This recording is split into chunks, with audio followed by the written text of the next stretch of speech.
നമ്മളിവിടെ ഡെക്കാത്തലോണിൽ വന്നിരിക്കുക. കുറേ നാളുകൊണ്ട് ആഗ്രഹിക്കുന്ന ഒരു സാധനം വാങ്ങിക്കാനായിട്ടാണ് വന്നിരിക്കുന്നത്.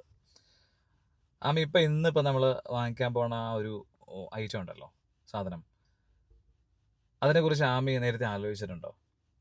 ഒരുപാട് ഒരുപാട് നാളുകൊണ്ട് ഞാൻ ആഗ്രഹിക്കുന്ന ഒരു സാധനമാണിത്. എന്തെന്ന് വെച്ചാൽ കുഞ്ഞുനാളി പ്രത്യേകിച്ച് നമ്മുടെ വെക്കേഷൻ ടൈമിൽ നമ്മൾ ഫ്രണ്ട്സൊക്കെ കൂടി അയൽവക്കത്തൊക്കെ ഉള്ളവരും അല്ലാതെ ഫ്രണ്ട്സൊക്കെ കൂടി മാടം മാടം കെട്ടുക എന്നാണ് പറയുന്നത്. എനിക്കറിയില്ല നിങ്ങളുടെയൊക്കെ നാട്ടിൽ എന്നാ പറയുന്നതെന്ന്. മാടം കെട്ടി താമസിക്കുക എന്ന് പറയും. അത് 4 കമ്പൊക്കെ വെച്ചിട്ട് ഒന്നുകിൽ ഓലയോ അല്ലെങ്കിൽ പ്ലാസ്റ്റിക് കവറോ ചാക്കൊക്കെ കെട്ടി മുകളിൽ കെട്ടി നമ്മൾ പായൊക്കെ വിരിച്ച് ഫ്രണ്ട്സായിട്ട് കഞ്ഞിയും കൂട്ടാനും കളിയും അതേപോലെ അച്ഛനും അമ്മ കളി സാറ് കുട്ടി കളി അതൊക്കെ നമ്മളിങ്ങനെ ചെയ്യായിരുന്നു. അപ്പം അന്ന് തൊട്ടേ ഈ സംഭവം ഭയങ്കര ഇഷ്ടമാണ്. പിന്നെ അത് കഴിഞ്ഞ് നമ്മൾ വലിയ കുട്ടികൾ വലുതായി വരുമ്പോഴത്തേക്കും അല്ല ഞാനല്ല നമ്മുടെ ഇപ്പോഴത്തെ ജനറേഷനിലെ കുഞ്ഞുങ്ങളുടെ കാര്യം ഇത് വരുമ്പോഴത്തേക്കും ചെറിയ വീടും കാര്യങ്ങളൊക്കെ കിട്ടും. അപ്പം അവരതിനകത്ത് പിന്നെ പാവയൊക്കെ ഇട്ട് കളിക്കുക അങ്ങനെയൊക്കെയുള്ള ഇതുണ്ട്. അല്ല, നില്ല ഇത് എന്ത് സാധനം വാങ്ങിക്കാൻ പോണേ? ഞാൻ സാധനം മാത്രമേ പറഞ്ഞോളൂ. അതിനകത്ത് പാവയ്ക്ക് ഇട്ട് കളിക്കാൻ വേണ്ടിട്ട് എന്ത് സാധനം?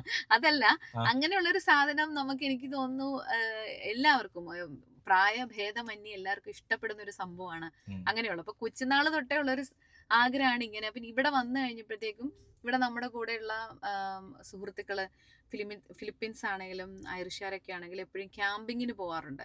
എനിക്ക് വന്ന സമയം തൊട്ടേ ഉള്ള ആഗ്രഹമാണ് ഇവിടെ ഒരു ടെൻ്റൊക്കെ വാങ്ങി നമുക്ക് ഒരു ബാർബിക്യൊക്കെ അടിച്ച് ഒരു 1-2 നൈറ്റ് സ്റ്റേ ചെയ്യാന്നുള്ളത്. അപ്പം ബാർബിക്യൂ നമ്മൾ എപ്പോഴും ചെയ്യാറുണ്ട്, ബട്ട് ടെന്റിനകത്തുള്ളൊരു എക്സ്പീരിയൻസ് നമുക്ക് അത് കിട്ടണമല്ലോ. അപ്പൊ ടെന്റ് വാങ്ങിക്കാനായിട്ടാണ് വന്നിരിക്കുന്നത്. നമ്മള് ഇപ്പൊ ചെയ്യാൻ പോകുന്നതെന്ന് വെച്ചാൽ ഇപ്പൊ സമ്മർ തുടങ്ങിയിട്ടുണ്ട്. അപ്പൊ മോളാണെങ്കിൽ കുറേ നാളുകൊണ്ട് എന്നോട് ചോദിക്കുന്ന ഒരു കാര്യമാണ്. ഇത് എൻ്റെ ഉള്ളിൻ്റെ ഉള്ളിൽ കിടക്കുന്ന ഒരു ആഗ്രഹമാണ്. അപ്പം ഞാൻ ഇത് എത്രത്തോളം ഒരുപാട് പൈസയാവും, ഒത്തിരി എക്സ്പെൻസീവ് ആവുമെന്ന് ഓർത്തിട്ടാണ് ശരിക്കും നമ്മൾ ഇച്ചിരി ബാക്കിലോട്ട് വലിഞ്ഞത്. അപ്പം കഴിഞ്ഞ ദിവസം നമ്മുടെ കൂടെയുള്ള ഫ്രണ്ട്സ് ഇരുന്ന് തപ്പുന്നത് കണ്ടു സൈറ്റിലെല്ലാം. അപ്പം ഇതിൽ ഓഫർ പ്രൈസിൽ കിടക്കുന്നു എന്ന് കണ്ട് ഡെക്കാത്തലോണിൽ. അപ്പം ഞാൻ വിചാരിച്ചാ എന്നാൽ നമുക്കൊന്ന് ട്രൈ ചെയ്താലോ. വലിയ എമൗണ്ട് ഞാൻ വിചാരിച്ചത്ര എമൗണ്ട് ഇല്ല. ഞാനൊരു 500 ഒക്കെയാണ് വിചാരിച്ചത്. അതായതുകൊണ്ടാണ് നമ്മളിങ്ങനെ ഒന്നും ഇപ്പൊ വേണ്ടിയില്ല എന്ന് വിചാരിച്ചത്. 500, 800 അങ്ങനെ പോകുന്ന പലതരത്തിലുള്ള റേഞ്ചിലുള്ള സാധനമുണ്ട്. അപ്പൊ എന്തായാലും ഇപ്പൊ നല്ല ഓഫർ പ്രൈസ് കണ്ടു. നമുക്കൊന്ന് കണ്ടു നോക്കാം. ഞാൻ ഓൺലൈനായിട്ടേ നോക്കിയുള്ളൂ. ഇപ്പൊ നമ്മള് ഡയറക്റ്റ് ഡെക്കാത്തലോണിന്റെ സൈറ്റിലാണ് വന്നിരിക്കുന്നത്. എങ്ങനെയാണ് വെബ്സൈറ്റിലോ ഡെക്കാത്തലോണിന്റെ ഷോപ്പിലാണോ വന്നിരിക്കുന്നത്? അല്ല, ഡെക്കാത്തലോണിന്റെ വെബ്സൈറ്റിലാണ് ഞാൻ നോക്കിയത്. അതിന്റെ ഓഫർ എത്രയാണ് എങ്ങനെയാണെന്നൊക്കെ. അപ്പൊ നല്ല റേറ്റ് കണ്ടു. അപ്പൊ വിചാരിച്ചു എന്നാ ഡയറക്റ്റ് നമുക്ക് വന്നൊന്ന് നോക്കി കണ്ടു മേടിക്കാമെന്ന് വിചാരിക്കുന്നു. അപ്പൊ നമുക്ക് വാങ്ങിക്കാൻ പോവാം അല്ലേ? ഇവിടെ ഏത് ദിവസം വന്നു കഴിഞ്ഞാലും വീക്ക് ഡേയ്സ് ആണെങ്കിലും വീക്കെൻഡ് ആണെങ്കിലും ഒക്കെ നിറച്ചും ആൾക്കാരുണ്ടാവും. ഇതാണ് ഡെക്കാത്തലോൺ. ഇവിടെ അയർലൻഡിലെ ബാലിമണിലുള്ള ഡെക്കാത്തലോൺ. ഇതിൻ്റെ തൊട്ടപ്പുറത്ത് ആ കാണുന്ന ബിൽഡിംഗ് ഐക്യയാണ്. അവിടെ നമ്മളിങ്ങനെ ഇടയ്ക്ക് ഇങ്ങനെ പോകും. ഒരു ദിവസം മൊത്തം എടുക്കേണ്ടി വരും. ഇതേ ഇവിടെ തന്നെ കാണുന്നുണ്ടല്ലോ. ഇതേ ഭയങ്കര വെയിലുണ്ടല്ലേ. എത്ര മണിയായി ഇപ്പോൾ? 5 മണി, 6:30 മണി. 6:30 മണിയാണെങ്കിലും ഇത് നട്ടുച്ച പോലത്തെ വെയിലുണ്ട് ഇവിടെ. ഞാൻ ആദ്യം വണ്ടി പാർക്ക് ചെയ്തപ്പോഴത്തേക്ക് വിചാരിച്ചു ഇവിടെ ആൾക്കാർ ടെൻ്റ് അടിച്ച് താമസിക്കണം. അതേപോലത്തെ ഒരു സെറ്റപ്പ് ഇവിടെ റേറ്റ് വെച്ചിട്ടുണ്ടല്ലോ. ഇതിൻ്റെ എല്ലാ ഡയമെൻഷൻ 670 യൂറോ. ഇതെനിക്ക് തോന്നുന്നു വലിയൊരു കുറേ പേർക്ക് താമസിക്കാൻ പറ്റുന്ന രീതിയിലുള്ള സംഭവം അല്ലേ അത്?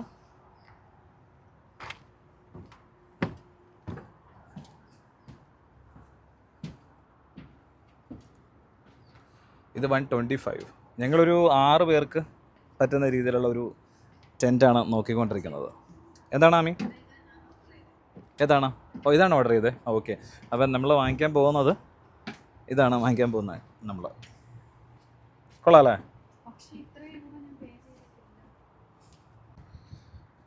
ഇതൊരു ശരിക്കും ഒരു കുഞ്ഞൊരു വീട് പോലെ തന്നെ ഉണ്ട്. നല്ല വിലയുണ്ട് അതിന്. 460 യൂറോ പറയുന്നുണ്ട് അതിന്. ഇതിൻ്റെ രസം, നമ്മൾ ഉള്ളിലോട്ട് വന്നു കഴിഞ്ഞാൽ ഇവിടെ ഇങ്ങനെ നമ്മുടെ വീടിൻ്റെ കാര്യമൊക്കെ പറയുകയാണെന്നുണ്ടെങ്കിൽ ഒരു കോമൺ ഏരിയ. ഇവിടെ ഒരു ചെറിയൊരു ടേബിളും ചെയർസൊക്കെ ഇട്ട് കഴിഞ്ഞാൽ ഇവിടെ ഇങ്ങനെ ഇരിക്കാം. ബ്രേക്ക്ഫാസ്റ്റ് അതുപോലെ തന്നെയുള്ള ബാക്കി കാര്യങ്ങളൊക്കെ ചെയ്യാനൊക്കെ ആയിട്ട്. പിന്നെ ഇതുപോലെ തന്നെ ഇവിടെ 1-2 പേർക്ക് കിടക്കാൻ പറ്റുന്ന രീതിയിലുള്ള ഒരു സ്ഥലമുണ്ട്. അതുപോലെ തന്നെ ഇപ്പോഴത്തെ വശത്തും ഒരു നാട്ടിലത്തെ ഒരു 50,000 രൂപ കൊടുത്തു കഴിഞ്ഞാൽ ഇതേപോലത്തെ ഒരു ടെൻറ്റ് സെറ്റാക്കി എടുക്കാൻ പറ്റും. സെറ്റാക്കി എടുക്കാനല്ല, കിട്ടും. ഈ ടെൻറ്റ് വാങ്ങിക്കാൻ പറ്റും. എന്തായാലും നമ്മൾ വാങ്ങിക്കുന്നത് അത്രയൊന്നും ക്യാഷ് ഇല്ലാത്ത പക്ഷെ കുഴപ്പമില്ലാത്തൊരു തരത്തിലുള്ളൊരു ടെൻറ്റാണ്. 4 പേർക്കുള്ള ടെൻ്റാണ് ഇത്. 65 യൂറോ ആണ് കാണിച്ചിരിക്കുന്നത്. ഇതിൽ 4 പേർക്ക് കിടക്കാം. സോറി, അത് വീണ്ടും ഞാൻ പറഞ്ഞല്ലേ. ബട്ട് ഇത് കണ്ടോ, ഇരിക്കാനേ പറ്റത്തുള്ളൂ, എനിക്ക് ഇരിക്കാൻ പറ്റില്ല. സന്യാസിയാവേണ്ടി വരും ഇതിനകത്ത്. ഇങ്ങനെ ഉറങ്ങാൻ വേണ്ടി മാത്രമാണല്ലോ ടെൻറ്റ് യൂസ് ചെയ്യുന്നത്. ഇങ്ങനെ ഫ്രണ്ടിലോട്ട് വലിച്ച് കെട്ടിയിട്ട് കസേരയൊക്കെ ഇട്ട് സെറ്റാക്കിയാണല്ലോ ആൾക്കാർ ഇരിക്കുക. ഇതിൻ്റെ ഇത് കണ്ടോ, 3 ഇയർ വാറൻറ്റി ഉണ്ട് ഇതിന്. അതേപോലെ 4.65 kg ഉള്ളത്. ഇതുപോലെ കുഞ്ഞായിട്ട് ചുരുട്ടി നമുക്ക് ബാഗ് എവിടെ വേണമെങ്കിലും. അതെ തന്നെ.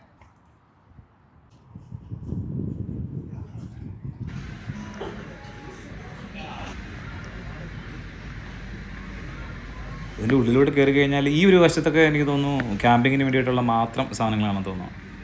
എപ്പോഴെങ്കിലുമൊക്കെ കിട്ടിയിരുന്നെങ്കിലെന്നോ അല്ലെങ്കിൽ വാങ്ങിച്ചാലെന്നൊക്കെ ആഗ്രഹിച്ചിരുന്ന പല സാധനങ്ങളും നമുക്കിവിടെ നോക്കുമ്പോഴത്തേക്ക് കാണാൻ പറ്റുന്നുണ്ട്.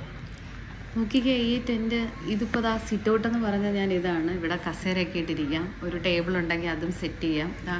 ഇത് നമുക്ക് അടുക്കളയിലുള്ള സാധനങ്ങൾ, നമ്മുടെ മസാല പാത്രം, ഈ അടുക്കളയിലുള്ള സാധനങ്ങൾ മാത്രമേ വെക്കാൻ പറ്റുള്ളൂ. വേറെ ബുക്കൊക്കെ ഉണ്ടെന്നുണ്ടെങ്കിൽ എന്ത് വേണേലും വെക്കാലോ. അതാണ്ട് ഇത് മാട്രസ് ആണ്. ഇതിനകത്തൊരു 4-5 പേർക്ക് കിടക്കാം കേട്ടോ. 4-5 പേർക്ക് കിടക്കാൻ പറ്റില്ല, ഒരു 3 പേർക്ക് 3 വിടാൻ. അല്ല, അതിൽ കൂടുതൽ ആൾക്കാർക്ക് അതിനകത്ത് കിടക്കാൻ പറ്റും. നമുക്ക് കിടക്കാൻ പറ്റും, കിടക്കാൻ പറ്റും. അമ്മ ഇത് കണ്ട്, ഇത് ഹെവി ഡ്യൂട്ടി ആയിട്ടുള്ളൊരു സാധനം പോലെ ഉണ്ടല്ലേ. 30 യൂറോ ഉള്ളതാണ് അമ്മ ഇതിന്. അതെ, ഇത് 30 യൂറോ ആണ്. ഇതിനകത്ത് നമ്മുടെ ചെറിയ ഗ്യാസ് സിലിണ്ടർ മേടിക്കാൻ കിട്ടും. 2.53 യൂറോ ഉള്ളൂ. അതിങ്ങനെ മാറ്റി മാറ്റി നമുക്ക് ഇടാൻ പറ്റും തീരുന്നതിന്. ഇത് പക്ഷേ 2 ഉണ്ടല്ലേ, 2 പാത്രങ്ങൾ വയ്ക്കാൻ പറ്റും. പക്ഷെ ഇതെനിക്ക് തോന്നുന്നു നമ്മൾ ആ ടിന്നില്ല, അത് വെച്ചിട്ട് ഉപയോഗിക്കാൻ പറ്റില്ല. ഇത് കൊള്ളാമല്ലോ, ഇത് വേറെ. ഞാൻ ആദ്യമായിട്ടാണ് ഈ ഒരു സംഭവം കാണുന്നത്. ഇതിങ്ങനെ ഫോൾഡ് ചെയ്ത് വെക്കാൻ പറ്റും. ഇത് വെളിയിൽ നോക്കി അറിയത്തില്ല. അമ്മ ഇത് എന്താണെന്ന് മനസ്സിലായോ അമ്മയ്ക്ക്? നമ്മുടെ പമ്പ്, ഇൻഫ്ലേറ്റ് ചെയ്യുന്ന പമ്പാണ്. ഇത് 3 തരത്തിലുണ്ട്. ഇലക്ട്രിക്കലുണ്ട്, ഹാൻഡ് പമ്പ് ഉണ്ട്, ഫുഡ് പമ്പ് ഉണ്ട്. നമുക്ക് ഇഷ്ടമുള്ളത് സെലക്ട് ചെയ്തെടുക്കാം. ഇത് കൊള്ളാമല്ലോ, ഇത് നല്ലൊരു സാധനമല്ലോ. നമ്മൾ നേരത്തെ ആ ടെൻറ്റിൻ്റെ ഉള്ളിൽ കണ്ടതുപോലെ തന്നെ അതിൻ്റെ വലുതല്ലേ. കൊള്ളാമല്ലോ, പില്ലോ, കുഞ്ഞു പില്ലോ അല്ലേ. അത് സെറ്റ്. ഇത് കട്ടിലാണ്. നമുക്ക് എല്ലാവർക്കും, ഇച്ചിരി പ്രായമുള്ള അല്ലെങ്കിൽ കാലിനൊക്കെ ബുദ്ധിമുട്ടുള്ളവർക്കാണ്, താഴെ കിടക്കാൻ ബുദ്ധിമുട്ടല്ല, അങ്ങനെയുള്ളവർക്ക് ഈ കട്ടിൽ യൂസ് ചെയ്യാം. ഇത് പലതരത്തിലുള്ള സാധനങ്ങളല്ലേ. ഇത് എനിക്കൊന്ന് 1 പേഴ്സൺ ആണ് തോന്നുന്നത്. അപ്പോൾ നമുക്ക് ഇഷ്ടമുള്ളത് നമ്മുടെ റിക്വയർമെൻ്റ് അനുസരിച്ച് നമുക്ക് സെലക്ട് ചെയ്യാം. ഫാമിലി ആയിട്ടായിട്ട് പോവുകയാണെന്നുണ്ടെങ്കിൽ എനിക്കൊന്ന് എയർ മാട്രസ് വലുത് വാങ്ങുന്നതായിരിക്കും ബെറ്റർ. ഇത് നമ്മുടെ സ്ലീപ്പിംഗ് ബാഗ് അല്ലേ. സ്ലീപ്പിംഗ് ബാഗും ബെസ്റ്റ് ഒരു സാധനമാണ് ഇത്.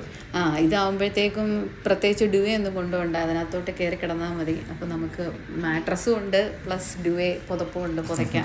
അത് ബെസ്റ്റ് ഒരു ഐഡിയ ആയ സാധനം. ഇത് കണ്ടുപിടിച്ചത് ആരാണോ? ഞാൻ യൂട്യൂബിലൊക്കെ കണ്ടിട്ടുണ്ട് കേട്ടോ, ഈ ക്യാമ്പിങ്ങിന് പോകുന്ന സമയത്ത് ആൾക്കാർ ഇട്ടിട്ട് പോകുന്നത്. ഇത് തന്നെ സാധനം, ഇത് അടിപൊളി സാധനം അല്ലേ. ഇത് കൊള്ളാം. കുറേ കസേരകളുണ്ട്, പലതരത്തിലുള്ള കസേരകൾ ഇവിടെ കാണുന്നതുണ്ട്. പല റേഞ്ചിലുള്ള, പല രീതിയിൽ ക്വാളിറ്റി വ്യത്യാസത്തിനനുസരിച്ചിട്ട് പല കസേരകളും ഇവിടെ ഉണ്ട്. ഇത് ഫ്രിഡ്ജാണ്. നമ്മളിപ്പോൾ 4-5 ദിവസത്തേക്കൊക്കെയാണ് ഒരു ട്രിപ്പിന് പോകുന്നതെന്നുണ്ടെങ്കിൽ നമുക്ക് മീനും ചിക്കനും അതൊക്കെ ഇതിനകത്ത് സൂക്ഷിച്ച് വെക്കാം. ഇത് നല്ലതാണ്. ഒരു ദിവസത്തേക്കൊക്കെ വേണമെന്നുണ്ടെങ്കിൽ ഉണ്ടാക്കിയിട്ടുള്ള ഫുഡൊക്കെ വേണമെങ്കിൽ അത് സ്റ്റോർ ചെയ്യുന്നതിൽ കുഴപ്പമില്ല. ഇത് സ്റ്റോറേജ് നല്ല സാധനമാണ്. ഇത് കണ്ടില്ല, നമ്മൾ ഈ കെറ്റിൽ അതുപോലത്തെ സാധനങ്ങളെല്ലാം ക്യാമ്പിങ്ങിന്, കപ്പ്, ഗ്ലാസ്, പാത്രങ്ങൾ, ക്യാമ്പിങ്ങിന് പോകേണ്ട എല്ലാ സാധനങ്ങളും ഇതിൻ്റെ കൂട്ടത്തിലുണ്ട്. എല്ലാം കുഞ്ഞു കുഞ്ഞു കുഞ്ഞു പാത്രങ്ങളെ. ഞാൻ പോയിട്ട് ഇതെല്ലാം ഇടാനായിട്ട് ഞാനൊരു ട്രോളി എടുത്തുകൊണ്ട് വരാം. നമ്മൾ ആദ്യമായിട്ട് പോവുകയാണ് ക്യാമ്പിങ്ങിന്. അപ്പോൾ നമ്മൾ ആദ്യമായിട്ടായതുകൊണ്ട് ഒത്തിരി ബഡ്ജറ്റ് ഇതിന് നമ്മൾ സ്പെൻഡ് ചെയ്യാൻ ഉദ്ദേശിക്കുന്നില്ല. നമുക്കിപ്പോൾ പോയി ഒന്ന് ജസ്റ്റ് നോക്കാം. അതെ, നമ്മളങ്ങനെ ചെയ്യാനില്ല. നമ്മൾ പടിപടിയായിട്ട് ചെയ്യുന്നതിന് ഏറ്റവും ബെസ്റ്റ് ആയിട്ടുള്ള സംഭവം ആദ്യമേ തന്നെ എല്ലാ സാധനവും കൂടെ വാങ്ങിച്ചിട്ട് ചെയ്യുമ്പോഴത്തേക്ക് അത് പിന്നെ അത്രത്തോളം ഉണ്ടാവില്ല. അതല്ല, നമുക്ക് അറിയത്തില്ല എന്തൊക്കെയാണ് നമുക്ക് വേണ്ടത്. ഇപ്പോൾ നിങ്ങൾ കണ്ടുകൊണ്ടിരിക്കുന്നവർക്ക് എന്തെങ്കിലും സജഷൻസ് ഒക്കെ ഉണ്ടെങ്കിൽ പറയാം കേട്ടോ. എന്തൊക്കെയാണ് നിങ്ങൾ പോയി എക്സ്പീരിയൻസ് ഉള്ളവർക്ക് കൂടുതൽ പറയാമല്ലോ. ഇപ്പം ഞങ്ങൾ ഒരു തവണ എക്സ്പീരിയൻസ് ചെയ്ത് കഴിഞ്ഞാൽ ഞങ്ങൾക്ക് ഒരുപാട് കാര്യങ്ങൾ ആഡ് ചെയ്യാൻ പറ്റും. അപ്പോൾ അടുത്ത വ്ളോഗിൽ നമ്മൾ അതൊക്കെ ആഡ് ചെയ്യുന്നതായിരിക്കും. നമ്മൾ എക്സ്പീരിയൻസ് ചെയ്തിട്ട് എന്തൊക്കെ വേണം, എന്തൊക്കെ ഇനി ആവശ്യമില്ലാത്തത് നമ്മൾ വാങ്ങി എന്നൊക്കെ അപ്പോഴേ മനസ്സിലാവുള്ളൂ. നാമിക്ക് ഓർമ്മയുണ്ടോ, കഴിഞ്ഞ വർഷം നമ്മൾ ക്ലെയറിൽ പോയപ്പോഴത്തെ അവിടെ ഗ്ലാമ്പിംഗ് സൈറ്റിൽ പോയാൽ അത് നല്ലൊരു എക്സ്പീരിയൻസ്. അതെ, അതെന്ന് പറഞ്ഞാൽ ഓൾറെഡി ടെൻ്റ് ഉണ്ട്. നമ്മളതിൽ ഒരു ടെൻറ്റിൻ്റെ എക്സ്പീരിയൻസ് കിട്ടാൻ വേണ്ടി നിന്നു. ഇതെന്ന് പറഞ്ഞാൽ നമ്മൾ തന്നെ ഒരു ടെൻ്റൊക്കെ ഉണ്ടാക്കി അതിനകത്ത് കിടക്കുക. നമ്മുടെ ആഗ്രഹം എന്ന് പറഞ്ഞാൽ ഒരു ബാർബിക്യൂ പ്ലസ് നമ്മൾ ചായ കുടിക്കണം. അതേപോലെ എന്തെങ്കിലും ചെറിയ കറിയോ വല്ലതും ഉണ്ടെങ്കിൽ അതും ഉണ്ടാക്കണം. ചായയും കറിയോ? ചായ അല്ലേ, കറി ഉണ്ടാക്കാനല്ലേ നമ്മൾ കുക്കിംഗ് ഹോബൊക്കെ വാങ്ങിയത്. ഓക്കെ. അപ്പോൾ എന്തായാലും നമ്മൾ അങ്ങനെ ഒരു എക്സ്പീരിയൻസ് ആണ് പങ്കുവെക്കാൻ ഉദ്ദേശിക്കുന്നത്. എവിടെ സ്ഥലമൊന്നും നമ്മൾ ഇതുവരെ സെലക്ട് ചെയ്തിട്ടില്ല. നമുക്ക് നമ്മുടെ റിക്വയർമെൻറ്റ് അനുസരിച്ച് സ്ഥലമൊക്കെ സെലക്ട് ചെയ്യാം. അപ്പോൾ അതൊക്കെ നമ്മൾ സെലക്ട് ചെയ്യുമ്പോഴത്തേക്കുള്ളത് നമ്മൾ അപ്ഡേറ്റ് ചെയ്യും. പിന്നെ വേറൊരു കാര്യം അയർലൻഡിൽ ഞാൻ കണ്ടിട്ടുള്ളത്, എനിക്ക് തോന്നുന്നു മറ്റുള്ള യൂറോപ്യൻ കൺട്രീസിലൊക്കെ ഇത് ഉണ്ടാവുമായിരിക്കും. അപ്പം ഈ ക്യാമ്പ് അതുപോലത്തെ സംഭവങ്ങളൊക്കെ പോയിട്ട് നമുക്ക് അവിടെ ക്യാമ്പ് ചെയ്യാൻ വേണ്ടിയിട്ടുള്ള പ്രത്യേക സ്ഥലങ്ങളുണ്ട്. അപ്പോൾ അവിടെ പവർ പോയിന്റ് നമുക്ക് കിട്ടും. അതുപോലെ തന്നെ അവിടെ നമുക്ക് ഈ ലൈറ്റ് മറ്റു കാര്യങ്ങളൊക്കെ നമുക്ക് വെക്കാൻ പറ്റുന്ന ലൈറ്റ്, അതുപോലെ തന്നെ ബാക്കിയുള്ള ഇലക്ട്രോണിക്സ് ഉപകരണങ്ങളെല്ലാം നമുക്ക് ഉപയോഗിക്കാൻ പറ്റുന്ന പ്ലഗ് പോയിന്റുകൾ ഇട്ടിട്ടുള്ള പല സ്ഥലങ്ങളുണ്ട് ഇതിന് വേണ്ടിയിട്ട് മാത്രമല്ല. ഫ്രിഡ്ജൊക്കെ വെച്ചിരിക്കുന്നതൊക്കെ കണക്ട് ചെയ്യണ്ടേ, അങ്ങനെയുള്ള സാധനങ്ങൾ. അല്ല ഇതേപോലെ നമുക്ക് നമ്മൾ സെലക്ട് ചെയ്യുമ്പോൾ നമുക്ക് കിച്ചൺ വേണമെങ്കിൽ അതും ഓപ്റ്റ് ചെയ്യാൻ പറ്റുന്ന ടെന്റിന്റെ സൈറ്റുകളുണ്ട് കേട്ടോ. ഇതിന്റെ ഈ ബോൾസ് ഉണ്ടല്ലോ, ഇപ്പം ഫുട്ബോൾ കളി നടന്നുകൊണ്ടിരിക്കുന്നതുകൊണ്ട് തന്നെ ഏറ്റവും കൂടുതൽ ഫുട്ബോൾ വിറ്റഴിഞ്ഞ് പോകുന്നൊരു സമയം കൂടിയാണ് ഇപ്പോൾ ഉള്ളത്. അത് മാത്രമല്ല ഇപ്പം വെക്കേഷൻ അല്ലേ, അപ്പോൾ പിള്ളേർ എപ്പോഴും കളിയല്ലേ. ആരുണ്ട് വീട്ടിനകത്തിരിക്കുന്നത്? മക്കളെല്ലാം പുറത്താണ്, എപ്പോഴും കളിയാണ്. ഡെക്കാത്ലോൺ ഇപ്പോൾ നാട്ടിലുണ്ടല്ലോ, പക്ഷേ ഓരോ റീജിയൻ അനുസരിച്ചിട്ട് അവരവരുടെ ആവശ്യങ്ങൾക്ക് വേണ്ടിയിട്ട് വേറെ വേറെ സാധനങ്ങളും അവർ വിൽക്കുന്നുണ്ട്.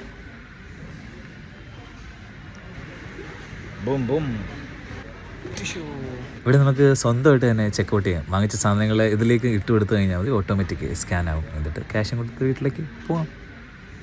ഇനി ക്യാമ്പിങ്ങിന് പോയതിന് ശേഷമുള്ളൊരു വീഡിയോ പിന്നീട് അപ്ലോഡ് ചെയ്യുന്നുണ്ട് കേട്ടോ ഞാൻ. അതുപോലെ തന്നെ ഡബ്ലിൻ വേ എന്ന ഈ ഒരു ചാനൽ വളരെ പുതിയൊരു ചാനലാണ്. നിങ്ങളുടെ സപ്പോർട്ട് ഉണ്ടെങ്കിൽ മാത്രമേ മുന്നോട്ട് പോകാൻ പറ്റുള്ളൂ. അതുകൊണ്ട് വീഡിയോ ഇഷ്ടപ്പെട്ട് കഴിഞ്ഞാൽ സബ്സ്ക്രൈബ് ചെയ്യാനും ഷെയർ ചെയ്യാനായിട്ടും ഓർമ്മിക്കണം കേട്ടോ.